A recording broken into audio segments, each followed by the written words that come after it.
ഹൈറിച്ചിൻ്റെ ED കേസുമായി ബന്ധപ്പെട്ട പുതിയൊരു അപ്ഡേറ്റ് പറയാൻ വേണ്ടിയിട്ടാണ് ഈ വീഡിയോ. നമുക്കറിയാം 2024 ഈ കേസ് തുടങ്ങിയത്. ക്രൈംബ്രാഞ്ചിൻ്റെ അന്വേഷണം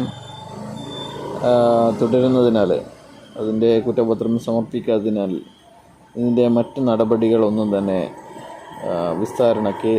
കേസ് വിസ്താരത്തിലേക്ക് കടന്നിട്ടില്ല. മറ്റ് കാര്യങ്ങളാണ് ചെയ്തുകൊണ്ടിരിക്കുന്നത്.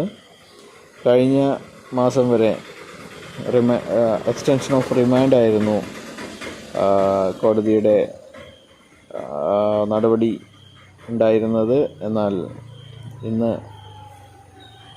കേസ് അഡ്ജോൺ സ്റ്റേജിലാണ് ഉള്ളത്. അതുകൊണ്ട് തന്നെ ഈ കേസ് ഫെബ്രുവരി 25, 2026 ഫെബ്രുവരി 25 മാറ്റിയിരിക്കുകയാണ്.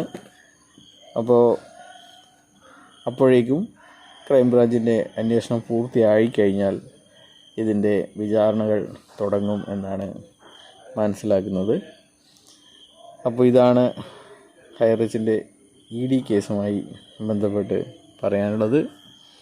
എന്തായാലും ED കേസ് വിചാരണ തന്നെ 1-2 വർഷം നീണ്ടു നിൽക്കുന്ന ഒരു പ്രക്രിയ ആയിരിക്കും.